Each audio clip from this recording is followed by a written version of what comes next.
parte del reclutamiento es también una parte interesante y que autoridades estatales han tratado de esconder, de minimizar. Escuchábamos al inicio del programa el audio del ex gobernador Enrique Alfaro diciendo, no, a ver, aquí no tenemos evidencia de que la gente esté desapareciendo, por ejemplo, en la central de autobuses, que es uno de los también testimonios de padres, madres buscadoras y de algunos de los sobrevivientes que de Teuchitlán y de otras situaciones de este tipo en el estado de Jalisco.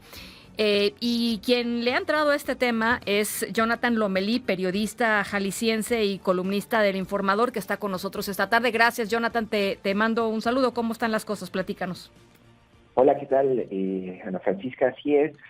Hoy publico una columna que en realidad, digamos, es la quinta de la semana relacionada con Teocaltiche. De la semana pasada que vi el tema, empecé a revisar mis notas, a hablar con fuentes y era previsible que se iba a convertir en esta especie ahora ya de casi Ayotzinapa en Jalisco. Sí. Y justamente hace 6 meses, cuando aseguraron el rancho Izaguirre por primera vez, escribí un par de columnas también relacionadas con el reclutamiento forzado y voluntario. Sí. Lo que hoy consigno y que me gustaría compartirte y también a tu audiencia es un poco explicar cuál es la modalidad o el modus operandi de estos grupos.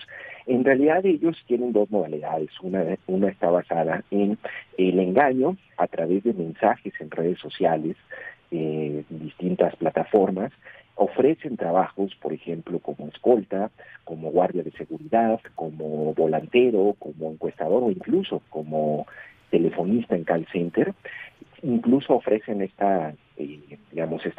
trabajo y les pagan el pasaje si vienen de otra entidad, y una vez que llegan pues son engañados, cooptados y no pueden salir. Es una especie ya de reclutamiento forzado, trata de personas, ¿no? El otro que me parece también muy grave, también es necesario empezar a explicarlo y a discutirlo, es el reclutamiento voluntario. El año pasado, por esas fechas en septiembre, detuvieron a una persona que se dedicaba a reclutar en una página de Facebook. Yo encontré un par de páginas de Facebook en ese momento con alrededor de 3,000 miembros activos, en esos grupos abiertos, en donde literal eran miembros de un cártel que solicitaban personas para poder alinearse o reclutarse y entrenarse como sicarios. Ofrecían alrededor de 8,000 pesos mensuales, adiestramiento, comida, techo, y ofrecían una cantidad un poco superior a quienes tuvieran alguna experiencia relacionada o con labores policíacas. Sí. Me llamó mucho la atención, en ese momento yo señalé que era imposible que el gobernador estuviera negando la existencia de un reclutamiento forzado y voluntario masivo, y justamente, miren qué paradoja, pero justamente mientras en los meses posteriores a que se aseguró el rancho Izaguirre en septiembre, el gobernador siguió negando que hubiera un problema de reclutamiento forzado, mientras su fiscal dejaba de investigar a fondo un centro de adiestramiento y, pues, al parecer, exterminio como el de Teuchitlán. Esa es una enorme paradoja. Por otra parte, Ana Francisca, también en el caso del reclutamiento voluntario, es muy llamativo que, pues, en general, lo que hay que también observar es que se trata, pues, de jóvenes precarizados, es decir, es carne de cañón prácticamente. Sí. Yo no sé si puede ser voluntario o no elegir entre la pobreza y el crimen, ¿no? Sí.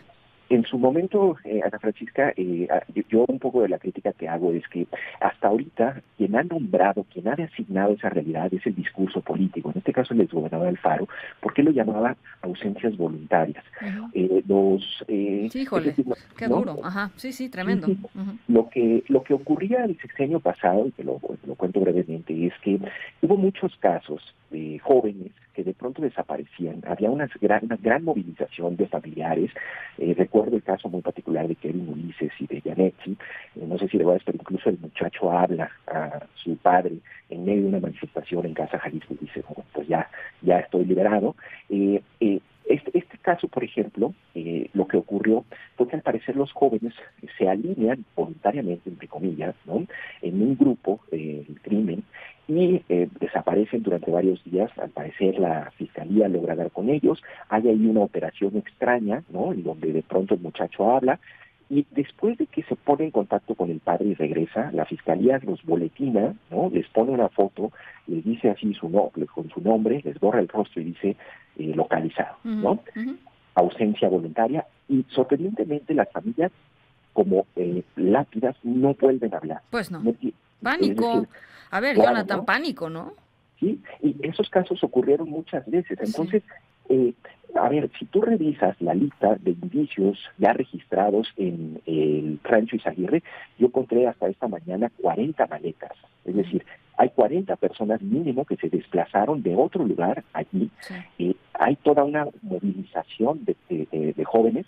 Y entonces, lo que ocurrió en el sexenio pasado es que se le llamaron ausencias voluntarias, porque ya no se investigó más el caso de Berenices y de Yanetsi, y el gobierno anterior lo que presumió fue que localizó a 17,000 personas. Qué bárbaro. Esas fueron sus cifras. Uh-huh. ¿Cuántas de esas personas, en realidad, estuvieron ligadas probablemente a estos casos de reclutamiento voluntario, entre comillas, Ana Francisca? Yo insisto en que esa realidad tiene que renombrarse. Necesitamos volver a inventar un lenguaje para nombrar esa realidad y esa paradoja de un joven que tiene que elegir entre la pobreza y el crimen. ¿Por qué esos son estos jóvenes, Ana Francisca? Es verdaderamente trágico lo que nos estás contando. Es una revictimización, además de las personas, y completamente entendible que después de pasar por un tránsito así, pues no quieran abrir la boca en lo absoluto, ¿no? Eso porque además, a ver, no hay una sola autoridad que responda por ellos, para ellos, que los defienda, que los, ¿no? Nada. Es que tú imaginas esta escena de que Berenices y Yanetsi, supongamos que ocurrió así, es decir, se fueron, se alinearon, después, porque algo de lo que pasa es que una vez que se dan cuenta de la realidad, pues los jóvenes se arrepienten, pero ya no pueden salir, o los matan, ¿no? Pero imagínate, o sea, llega y la fiscalía te dice, bueno, si ellos se alinearon voluntariamente, no vuelvas a hablar, eres culpable, eres responsable, ¿no? Y entonces eres un caso de éxito de persona localizada y fue una ausencia voluntaria, ¿no? Entonces, yo recuerdo en esta columna, no sé si te acuerdas de este documento o este estudio que se tituló hace un par de años, Reducir el reclutamiento de los cárteles es la única manera de bajar la violencia en México. Sí. Es un estudio que fue polémico y criticado por la metodología y todo, pero me parece que es el único que se ha intentado aproximar al fenómeno. Este estudio hablaba en 2022 de que había entre 160,000 y 185,000 miembros del crimen organizado que trabajaban y que habían sido reclutados y que era el empleador más grande del país, incluso más que empresas como Oxxo o como Pemex. En ese estudio yo recuerdo que consigné, decía el estudio que más o menos el 17%, digamos, de ese universo de fuerza laboral del crimen correspondía al cártel local de aquí de Jalisco. Si tú sacabas ahí, recuerdo que saqué una cuenta, si tú sacabas la cuenta, más o menos eso implicaría, decía el estudio, que el cártel necesitaba alrededor de 65 nuevos miembros semanales para poder operar, ¿no? Digamos, con toda la magnitud que tiene. Si tú haces cuentas, Ana Francisca, en el sexenio pasado de Enrique Alfaro, desaparecieron justamente alrededor de 49 personas a la semana, no fueron localizadas más. Es decir, fueron 9,000 desaparecidos el sexenio pasado. Había 6,000, alrededor de 6,000 cuando empieza el sexenio, y terminamos con más de 15,000. Es decir,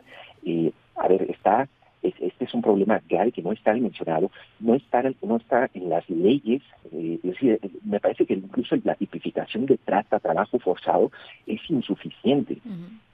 Entonces, me parece que ahí hay toda una discusión, hay todo un tema, y bueno, esos 200 pares de zapatos o los que sean, pues representan naturalmente muchas veces reclutamientos de esta naturaleza, Ana Francisca. Quisiera, como un poco para cerrar y regresando al tema de la rayuela hoy de la jornada, poniendo en duda el asunto de los crematorios y esta tendencia, digamos, de una parte de la opinión pública de decir, pues ya ven, están exagerando porque ustedes lo que quieren es manchar al expresidente López Obrador. Salió la propia presidenta a defenderlo. Claro. A ver, el tema de los crematorios, pues no, seguramente no será un crematorio como el que tenemos todos pensados en la cabeza, sino como lo dijeron los sobrevivientes, como lo relatan los sobrevivientes, porque más no es el único lugar en donde lo hemos visto.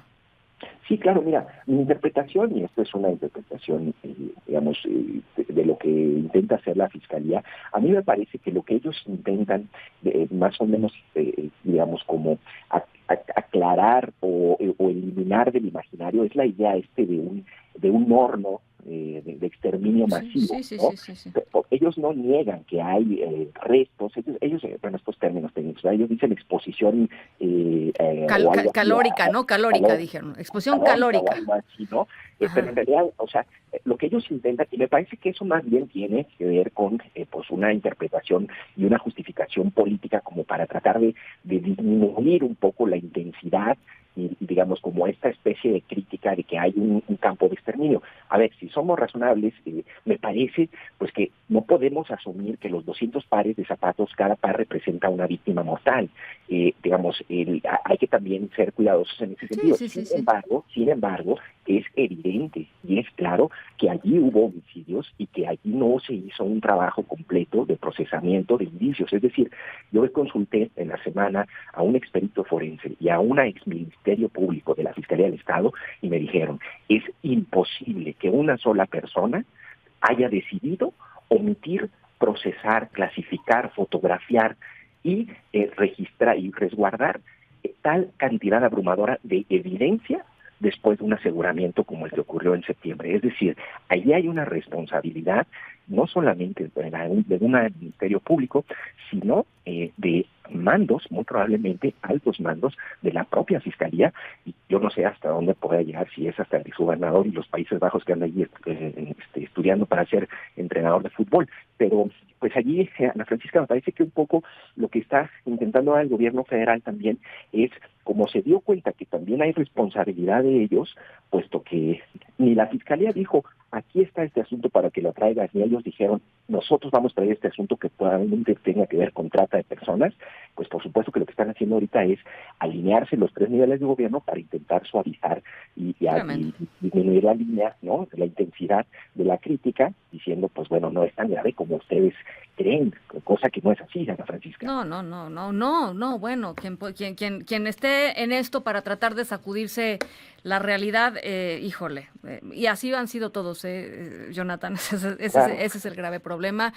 En fin, es interesantísimo lo que nos cuentas. Ojalá tengamos oportunidad de platicar contigo más seguido, porque de veras creo que es muy pertinente la visión, esto desde el terreno, desde lo local, desde lo que pasa en Jalisco y con conocimiento de lo que sucede en los lugares y en este caso en Jalisco para entender a cabalidad lo que estamos viendo reportado a nivel nacional. Te lo agradezco mucho, Jonathan.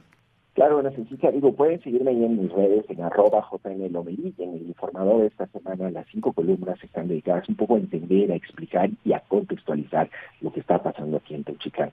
Ana Francisca, muchas gracias. Te mando un abrazo. Buen fin de semana, Jonathan, las 6:35.